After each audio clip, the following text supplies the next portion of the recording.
Olá, eu sou a professora Ana Camarosano, do ISA Digital, e hoje nós vamos falar sobre o laboratório da ecocardiografia de estresse, que é muito importante para quem pretende realizar o método. Bom, nós sabemos que a ecocardiografia de estresse, ela tem um universo de aplicações. Nós podemos utilizá-la dentro do diagnóstico de isquemia, de miocárdica, de insuficiência cardíaca com fração de ejeção preservada, no diagnóstico de várias outras situações, mas a isquemia miocárdica é a sua maior aplicação. Na estratificação do risco da doença arterial coronariana, na informações prognósticas também, principalmente relacionada à doença arterial coronariana, na repercussão hemodinâmica de uma lesão valvar. Sua aplicação também está no planejamento cirúrgico, seja da doença coronária, seja da lesão valvar, e outras aplicações que vêm cada vez mais sendo estudadas e estão se ampliando nos novos protocolos e estudos multicêntricos que temos atualmente. Bom, mas quem realiza o método, além de saber que já está bem sedimentada a ecocardiografia de estresse para o cardiologista e para a aplicação clínica do método, nós precisamos preparar o laboratório de ecocardiografia de estresse do ponto de vista do ecocardiografista, de quem realiza o exame. Então, algumas informações são bem importantes. As primeiras se relacionam ao preparo do paciente. Então, como que nós devemos fazer? O paciente tem que estar num jejum mínimo de 3 horas. Esse jejum varia de 3 a 6 horas, a depender da modalidade que ele foi realizar. Por exemplo, um eco de estresse com exercício, um jejum de 3 horas é suficiente com uma alimentação leve antes desse tempo. Se for um eco de estresse farmacológico, um jejum de 4 horas já é de suficiência e de 6 horas é o ideal. Mas 4 horas você já está autorizado a realizá-lo, 6 horas seria o ideal. Então, a depender, o jejum do paciente deve ser orientado variando de 3 a 6 horas. Não ingerir, o indivíduo não deve ingerir cafeína nem cigarro nas 24 horas que antecedem o exame, se o teste a ser realizado for com dipiridamol. Por quê? Porque aí as xantinas antagonizam o efeito do dipiridamol. Então deve-se recomendar suspensão do cigarro, porque a nicotina também tem um evento que interage com o dipiridamol e acaba diminuindo sua eficácia. Então tem que suspender cigarro 24 horas antes e deve suspender também derivados da cafeína, como chá, Coca-Cola, chocolate, café, tá? Para o teste com dipiridamol. Suspender medicações anti-isquêmicas 2 a 3 dias antes, especialmente beta-bloqueadores, porque eles também acabam fazendo um efeito cardioprotetor e não permitem uma resposta adequada ou se atingir o endpoint, no caso da dobutamina, e no dipiridamol, como é protocolo fechado, não precisa se atingir o endpoint, mas de toda forma diminui a eficácia do teste farmacológico e também diminui a eficácia do teste com exercício. Então, a não ser que tenha contraindicação para a suspensão da medicação anti-isquêmica ou se for para avaliação terapêutica. Aí sim mantém a medicação, mas os beta-bloqueadores são os principais que devem ser retirados. Trazer exames anteriores para que se possa fazer uma análise comparativa ou avaliar a evolução desse paciente, é bem importante. Assinar o termo de consentimento livre esclarecido. O paciente deve assinar, ter ciência de todo o exame que ele vai fazer e autorizar a realização desse exame, do eco de estresse, seja a modalidade que for, exercício ou farmacológico. A gente deve fazer uma história dirigida e um exame basal, um eco basal dirigido para avaliar o que nós buscamos nesse paciente, se a lesão é valvar, se é uma busca de isquemia. Então, temos que fazer uma anamnese dirigida e avaliar um ecocardiograma de repouso se há alguma contraindicação para a realização do eco de estresse. E avaliar o tipo de estresse a ser realizado, qual é o mais apropriado para aquele paciente. Certo? Porque muitas vezes o pedido não vem com essa clareza e quem está pedindo gostaria da resposta certa, mas não está sabendo conduzir a indicação. Quem sabe melhor o tipo de estresse a ser realizado é o próprio ecocardiografista. Se para um paciente jovem, ele fica muito melhor no eco de esforço, né? Um eco com exercício. paciente mais idoso, que não pode caminhar, aí sim vai para um estresse farmacológico. A depender do tipo de alteração que ele tenha, melhor a dobutamina. A depender, seria o dipiridamol. Enfim, então nós, ecocardiografistas, temos uma capacidade melhor de dar essa informação e realizar o protocolo mais adequado. Do ponto de vista do laboratório de ecocardiografia de estresse, o que é importante? É importante existir uma área adequada para a execução do exame, tá? Tem que ter que permita a circulação das pessoas. Equipamento de ressuscitação cardiopulmonar é importante. Bomba infusora para quem faz eco de estresse com dobutamina. A dobutamina requer bomba infusora para ser administrada. Controle pressórico e da frequência cardíaca constantes, com ou sem monitor. Se não tiver monitor, ao menos a técnica de enfermagem, a enfermeira, deve fazer aferições a cada 2 ou 3 minutos da pressão arterial e frequência cardíaca.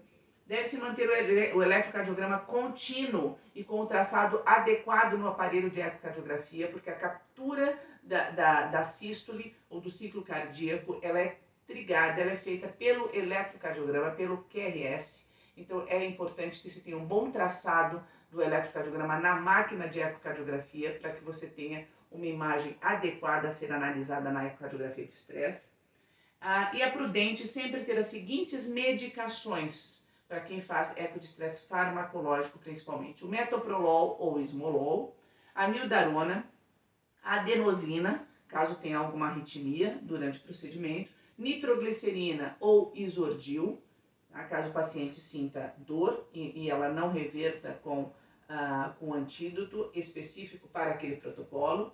Inibidor da ECA, caso fique hipertenso e também careça de uma medicação antihipertensiva, além das drogas indutoras de isquemia e os seus antagonistas. Por exemplo, quem faz eco de estresse com dobutamina precisa ter um antagonista, que é o metoprolol ou o esmolol. Quem faz eco de estresse com dipiridamol precisa ter um antagonista, que é a aminofilina, certo? Então é importante ter a droga indutora de isquemia e os seus antagonistas.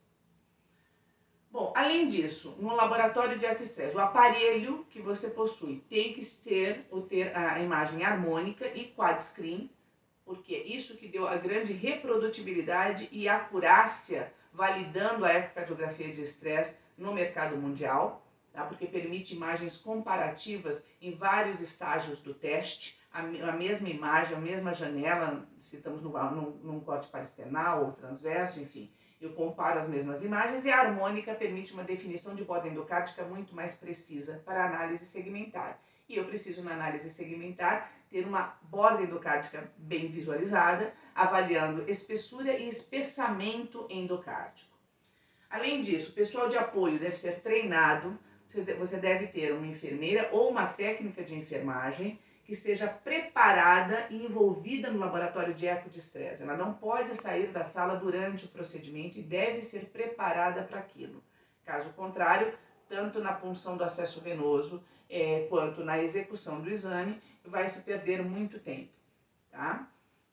Um traçado de eletrocardiograma deve existir, deve ter um monitor de ao menos 3 derivações ou, idealmente, de 12 derivações. Pode ser um eletrocardiograma na tela do computador de 3 ou 12 derivações, o ideal de 12 derivações. O cardioversor desfibrilador deve ter sido sempre testado e deve estar ligado, caso seja necessário. É raro, é bem raro, mas é importante estar com todo o aparato adequado, o arsenal adequado para a ecocardiografia de estresse. A esteira ou bicicleta, a ciclomaca, tem que ter os protocolos convencionais adequados para a realização do exercício com incremento de carga. E o treinamento deve ser adequado do médico ecocardiografista com educação continuada. Tá? O ideal é que ele tenha, pelo menos execute ao menos 15 exames de ecoestresse ao mês para manter a proficiência e essa educação continuada, além do seu treinamento inicial. Bom, então aqui lembre-se de ter o cardioversor desfibrilador e o carrinho de parada com as medicações principais abastecidos para que não exista nenhuma intercorrência que não possa ser revertida, mesmo que sejam raras, e é raro, e principalmente com as novas máquinas e com a evolução da ecocardiografia de estresse, mas é importante que se tenha isso para evitar maiores complicações. E aqui eu queria trazer para vocês a acuidade diagnóstica na interpretação do eco de estresse, comparando profissionais iniciantes e profissionais especialistas, experts. Então aqui as barras azuis são dos iniciantes, pré-treinamento e pós-treinamento. E as barras cinzas são dos experts em eco de estresse que já realizam há vários anos. Então foi um estudo já bastante antigo, mas que mantém o mesmo resultado na atualidade.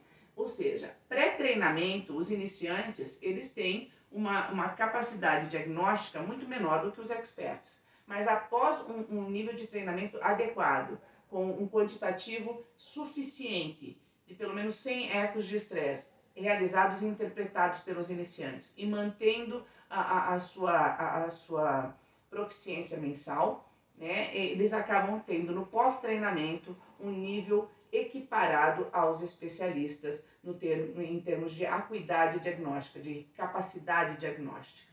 Então, isso é bem importante. Um bom treinamento, tá, com realização e interpretações adequadas do eco de estresse, podem lhe deixar próximo ao nível de experts, uma vez que se mantenha a manutenção e educação continuada. E aqui, para a gente ver as indicações de ecoestresse comparando as diversas modalidades da ecocardiografia de estresse, sobre exercício ou esforço e no farmacológico, de piridamol ou dobutamina. O verde é o que é apropriado, o amarelo aceitável e o vermelho inapropriado.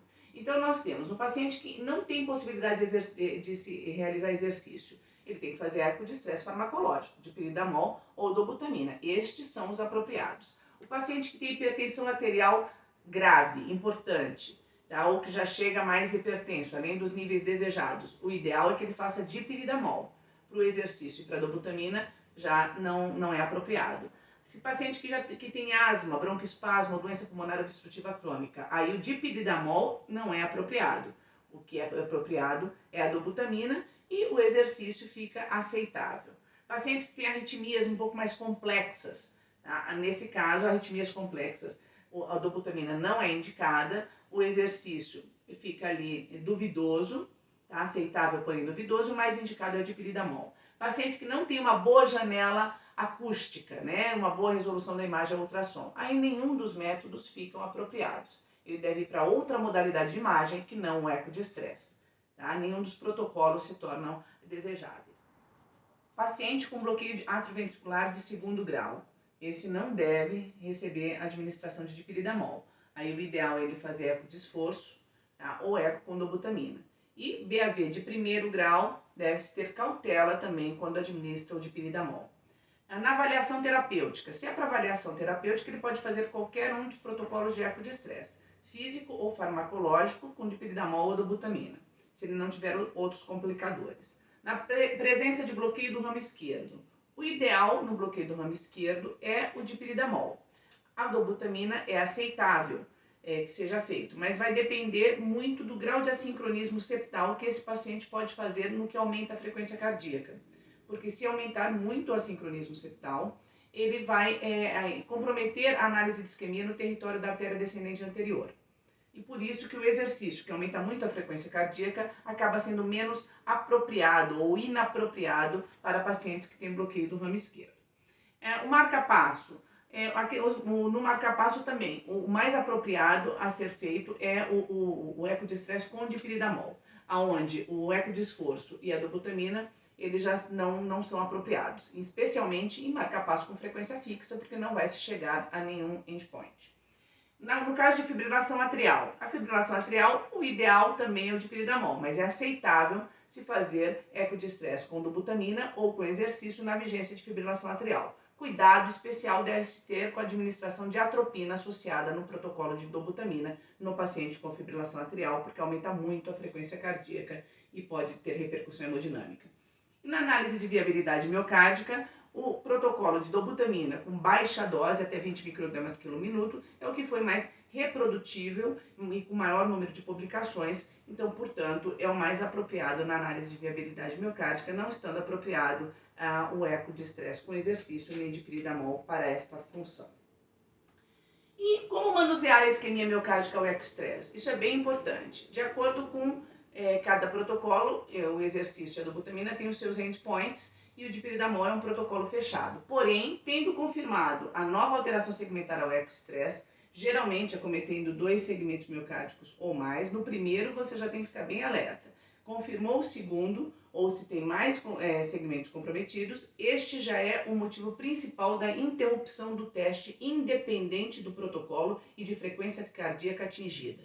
Tá? Então, pare. Na realidade, positividade do teste é o principal motivo para você parar o exame.